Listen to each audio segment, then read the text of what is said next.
Estee Lauderோட skin care products வந்து அவ்வளோ எக்ஸ்பென்சிவாக வாங்குறது வர்த்தா? அதிலிருந்து பெனிஃபிட்ஸ் வந்து நிஜமாவே ரொம்ப சூப்பராக இருக்கா?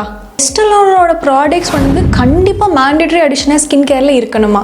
இதெல்லாம் பற்றி தான் இந்த வீடியோவில் நீங்கள் பார்க்க போகிறீங்க.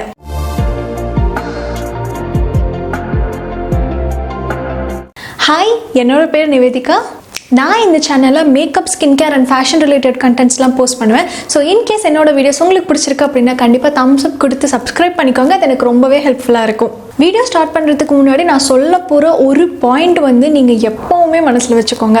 எப்போவுமே ஒரு கான்ஷியஸ் கன்சியூமராக இருங்க. ஸ்கின் கேர் ப்ராடக்ட்ஸாக இருந்தாலும் சரி, மேக்கப் ப்ராடக்ட்ஸாக இருந்தாலும் சரி, ஹைப்பில் இருக்குது அப்படின்றதுக்காக நம்ம வாங்கணுன்ற அவசியம் கிடையாது.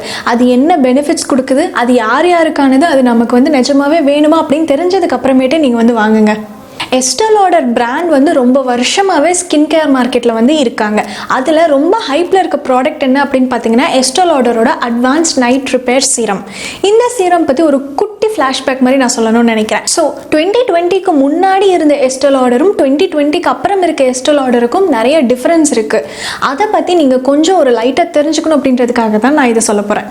2020ல் Estee Lauderரை வந்து அவங்க ரீலான்ச்னு சொல்ல முடியாது, ரீஃபார்முலேஷன் பண்ணி அவங்க லான்ச் பண்ணும்போது என்ன சொன்னாங்க அப்படின்னா 7 இயர்ஸ் அவங்க ரிசர்ச் பண்ணதாகவும், இது வந்து மெயினாக எபிஜெனெட்டிக்ஸ் ரிசர்ச் அப்படின்ற ஒரு ரிசர்ச்சை பேஸ் பண்ணி ஃபார்முலேட் பண்ணதா சொல்கிறாங்க. எபிஜெனெட்டிக்ஸ் ரிசர்ச்சில் அவங்க என்ன வந்து சொல்கிறாங்க அப்படின்னு பார்த்தீங்கன்னா, நமக்கு ஏஜிங் நடக்குது இல்லைங்களா, அது வந்து 25% ஜெனெட்டிக்ஸ் பேஸ் பண்ணி, பட் ஆனால் 75% என்விரான்மெண்டல் இஷ்யூஸ்னால தான் நமக்கு வருது அப்படின்னும், அந்த 75% என்விரான்மெண்டல் இஷ்யூஸ்லேருந்து நமக்கு ஒரு ரிலீஃப் கொடுக்குற மாதிரி ரிங்கிள்ஸ், ஃபைன் லைன்ஸ் அதெல்லாம் வந்து டிலே ஆகிற மாதிரியும் ஸ்மூத் அவுட் ஆகிற மாதிரியும் ஒரு ஃபார்முலேஷன் நாங்கள் கொடுத்துருக்கோம் அப்படின்றது தான் இதோட பேக்ரவுண்ட். ஸோ இந்த டேட்டாலேருந்து உங்களுக்கு ஒரு விஷயம் புரிஞ்சிருக்கும். என்ன அப்படின்னா Estee Lauder வந்து டீனேஜர்ஸ்க்கோ 20 to 25 இருக்கிறவங்களுக்கும் வந்து நெசசரியே கிடையாது. 25க்கு மேலே நீங்கள் ஆட் பண்ணணுமா வேணாமான்ற கொஷனுக்கு ஆன்சர் உங்களுக்கே கடைசியில் தெரியும். யூஸ்வலாகவே Estee Lauderல இருக்க இன்க்ரீடியன்ட் லிஸ்ட் என்னென்ன அப்படின்னு பார்த்தீங்கன்னா, ஃபர்ஸ்ட் இன்க்ரீடியன்ட் வந்து பைஃபிடா ஃபெர்மெண்ட் லைசேட். இது வந்து டிஎன்ஏ ரிப்பேருக்கு ரொம்பவே ஹெல்ப்ஃபுல்லாக இருக்கும். செகண்டு ஹைரலானிக் ஆசிட் ஹைட்ரேஷனுக்கு. Third yeast extract. Fourth chamomile flower extract. இது வந்து ஸ்கின் டோனை ஈவனாக கொடுக்கும். அடுத்து பிசபோலால் ஒரு சூத்திங் இன்க்ரீடியன்ட், அப்புறம் கெஃபைன், அந்த மாதிரி நிறையவே இருக்கு. இந்த இன்க்ரீடியன்ஸ் எல்லாம் வந்து ஓல்ட் அண்ட் நியூ ரெண்டு வெர்ஷன்லையுமே வந்து காமனாக இருக்கிறது.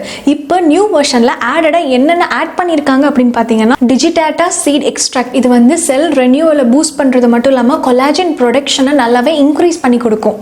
செகண்டு ப்ரோபயோட்டிக், ஸ்கின்னை வந்து நல்லா ஹெல்த்தியாக வச்சுக்கும். Third sodium RNA. இதெல்லாம் நியூ அடிஷன்ஸ். ஸோ இந்த டேட்டாலேருந்து நீங்கள் என்ன கன்க்ளூட் பண்ணலாம் அப்படின்னு பார்த்தீங்கன்னா, எல்லாரும் சொல்கிற மாதிரி Estee Lauder இப்போ இருக்க ஃபார்முலேஷன் ஒன்றே ஹைட்ரேஷனுக்காக ஒரு ஹைரலானிக் ஆசிட் சீரம் கிடையாது. அதையும் தாண்டி பிக்மெண்டேஷன், ஸ்கின்னை ஈவன் அவுட் பண்ணுறதுக்கு, ஸ்கின்னோட ஏஜிங் வந்து கண்ட்ரோல் பண்ணுறதுக்கு நிறைய இன்க்ரீடியன்ட்ஸ் அண்ட் ஃபார்முலேஷன்ஸ் இருக்குது. இந்த டேட்டாக்கு அப்புறமேட்டு எதை வந்து அவங்க ஆக்சுவலாக டார்கெட் பண்ணணும்னு நினைக்கிறாங்கன்னு அவங்க போட்டிருக்காங்கன்னா, ஆன்டி ஏஜிங், ஸ்மூத் ஸ்கின், அதே மாதிரி ஸ்கின்னோட பிரைட்னிங் தான் அவங்களோட டார்கெட்னு போட்டிருக்காங்க. இந்த சீரம் பார்த்தீங்க அப்படின்னா இந்த மாதிரி ஒரு அழகான ப்ரௌன் கலர் பாட்டில் ஒரு கோல்டன் கலர் கேப்போட இருக்குது. இது வந்து கைண்ட் ஆஃப் 4 or 5 ml பேஸ்டும் வந்து நைக்கால நீங்கள் பார்க்கலாம். எப்போவுமே பெரிய பாட்டில் வாங்குறதுக்கு முன்னாடி இருக்கிறதுல மினி சைஸ் வாங்கி நீங்கள் டெஸ்ட் பண்ணிவிட்டு உங்களுக்கு செட் ஆகுதுன்னு பார்த்துட்டே நீங்கள் அப்கிரேட் பண்ணலாம். இது வந்து ஒரு 20 ml பாட்டில். சீரம் பற்றி நீங்கள் பார்த்தீங்க அப்படின்னா இது வந்து ரொம்பவே கலர்லெஸ்ஸான ஒரு லிக்விட். இதில் வந்து எல்லோ கலர் வந்து இதில் இருக்க இன்க்ரீடியன்ட்னால வந்த கலர், ஆடட் கலரண்ட்டோ ஆடட் ஃப்ரேக்ரன்ஸோ வந்து இதில் கிடையாது. அண்ட் ஒரு மீடியம் அண்ட் ஹெவி அப்படின்றதுக்கு நடுவில் இருக்கிற மாதிரி ஒரு கன்சிஸ்டன்சி. பட் ஆனால் ஸ்கின்னில் வந்து நீங்கள் போட்டோம்னே ரொம்ப குவிக்காக அப்சர்வ் ஆகிறது மட்டும் இல்லாமல் உடனே உங்களுக்கு அந்த மாதிரி ஒரு ஃபில்டர் ஸ்கின் எஃபெக்ட் வந்து கொடுக்குது. இது வந்து நைட் டைம் ரொட்டீனில் யூஸ் பண்ண வேண்டிய சீரம். AM அப்படின்னு அவங்க ஸ்பெசிஃபை பண்ணல, PM தான் அப்படின்ற மாதிரி கொடுத்துருக்காங்க. நானுமே வந்து இதை PMல தான் யூஸ் பண்ணியிருக்கேன். அண்ட் நான் வந்து ஒரு 3 months கண்டினியூஸாக இதை யூஸ் பண்ணிகிட்டு இருக்கேன். ஸோ எனக்கு என்னோட எக்ஸ்பீரியன்ஸில் என்ன தெரிஞ்சது அப்படின்னா, ஸ்கின்னோட ஹைட்ரேஷனும் ஸ்கின் ஹெல்த்தியாக இருக்கிறதும் நல்லாவே இம்ப்ரூவ் ஆயிருக்கு. அது மட்டும் இல்லாமல் எனக்கு மவுத் அரௌண்டில் வந்து பிக்மெண்டேஷன் எல்லாம் கொஞ்சம் இருக்கும். அது வந்து நல்லாவே விசிபிள் சேஞ்ச் எனக்கு தெரிஞ்சது. பட் ஆனால் யூஸ் பண்ண ஆரம்பித்து 1 weekலேயே அப்படியெல்லாம் சேஞ்ச் இல்லை. ஒரு 3 months இப்போ கண்டினியூஸாக யூஸ் பண்ணும்போது கொஞ்சம் கொஞ்சமாக என்னோட ஸ்கின் வந்து ஈவன் அவுட் ஆகிற ஃபீல் நல்லாவே இருக்குது.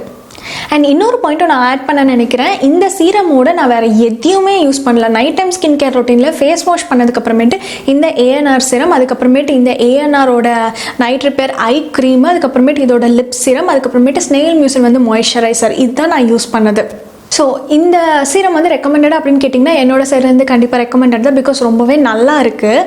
பட் இது ரொம்பவே எக்ஸ்பென்சிவான ஒரு அடிஷன். உங்களால் அஃபோர்ட் பண்ண முடியும், நீங்கள் வந்து இது வாங்குறதா வேணாமா அப்படின்ற மாதிரி பார்க்குறீங்க அப்படின்னா கண்டிப்பாக இதுக்கு என்னோட சைட்லேருந்து தம்ஸ் அப் தான். பட் இதை வந்து வாங்க முடியாது அப்படின்னு இருக்கவங்களுக்கு மார்க்கெட்டில் இதே பெனிஃபிட்ஸ் கொடுக்க மாதிரி தனித்தனி சீரம்ஸ் எல்லாமும் இருக்குது. ஸோ நீங்கள் அதையும் ட்ரை பண்ணி பார்க்கலாம். இதுக்கு டியூப் எனக்கு தெரியுமான்னு கேட்டிங்கன்னா இது வரைக்கும் எனக்கு தெரியல. பட் ஃப்யூச்சரில் தெரிஞ்சது அப்படின்னா கண்டிப்பாக உங்களுக்கு சஜஸ்ட் பண்ணுறேன். செகண்ட், எஸ்டே லாடரோட இதே நைட் ரிப்பேரில் இருக்க ஐ க்ரீம்.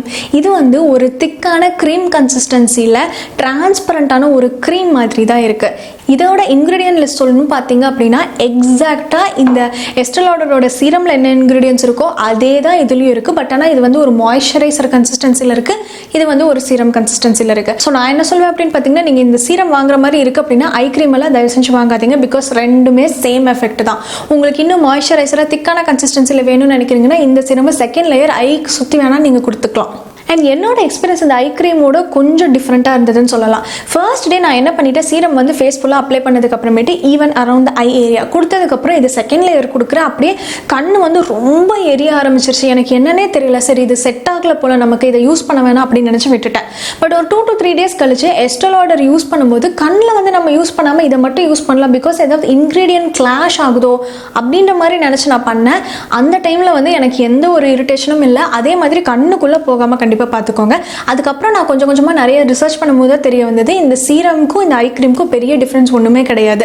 ஸோ நீங்கள் ரெண்டுத்துலேயும் இன்வெஸ்ட் பண்ணணும்னு நினைக்கிறீங்கன்னா அது ஆக்சுவலாக வேஸ்ட். நீங்கள் அந்த சீரம் வாங்கல ஐ க்ரீமுக்கு மட்டும் பார்க்குறீங்க அப்படின்னா கூட ஓகே தான். அண்ட் தேர்ட் பார்த்தீங்க அப்படின்னா இந்த பிங்க் லிப் ரிப்பேர் NY. இது வந்து ஒரு அன்எக்ஸ்பெக்டடான வேறு லெவல் ப்ராடக்ட் அப்படின்னே சொல்லலாம். இது நான் வந்து ஆக்சுவலாக வாங்கல, எனக்கு ஃப்ரீயாக வந்தது. இது எப்படின்னா நான் நைக்காவோட பிங்க் ஃப்ரைடே சேலில் எஸ்டே லாடரோட இந்த 20 ml வாங்கும்போது எனக்கு இதேவோட 7 ml மினி வெர்ஷன், அதுக்கப்புறமேட்டு அந்த ஐ க்ரீம், அதுக்கப்புறமேட்டு இந்த lip serum 3 mini piece kit அப்படின்ற மாதிரி வந்து ஃப்ரீயாக இருந்தது. ஸோ இதை யூஸ் பண்ண ஆரம்பிச்சும் போது எனக்கு என்ன தோணுச்சுன்னா எல்லாரும் சீரமுக்கு தானே ஹைப் கொடுக்குறாங்க, இது பெருசாக எப்படி இருந்துட போகுது அப்படின்ற மாதிரி தான் தோணுச்சு. இது ஒரு திக்கான கன்சிஸ்டன்சியில் இருக்க ஒரு ஒயிட் கலர் க்ரீம் மாதிரி. பட் ஆனால் இதோட எஃபெக்ட்ஸ் பார்த்தீங்க அப்படின்னா வேறு லெவலாக இருக்குது. நீங்கள் இதை முன்னாடி நாள் நைட்டு யூஸ் பண்ணதுக்கப்புறம் நெக்ஸ்ட் டே பார்த்தீங்க அப்படின்னா உங்களோட லிப்ஸ் ரொம்ப ப்ளம்பியாக பிங்காக ரொம்பவே ஹெல்த்தியாக இருக்குது. நீங்கள் எக்ஸ்பாலியேஷன் பண்ணாமே இதை மட்டும் யூஸ் பண்ணால் கூட அவ்வளோ பிரைட்டாக இருக்குது. ஸோ இது வந்து என்னோட ஒரு ஃபேவரட்டாக அப்படியே மாறிடுச்சு அப்படின்னு கூட சொல்லலாம். அண்ட் நான் ட்ரை பண்ண இந்த 3 எஸ்டே லாடரோட ப்ராடக்ட்ஸுமே எனக்கு வந்து ரொம்பவே ஃபேவரட் அப்படின்னே சொல்லலாம். உங்களுக்கு வேறு ஏதாவது எஸ்டே லாடரில் பற்றி தெரிஞ்சுக்கணும் அப்படின்னு நினச்சிங்க அப்படின்னா கண்டிப்பாக கமெண்ட்ஸில் சொல்லுங்கள்.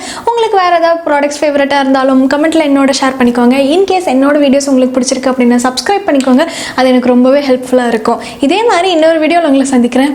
பாய்.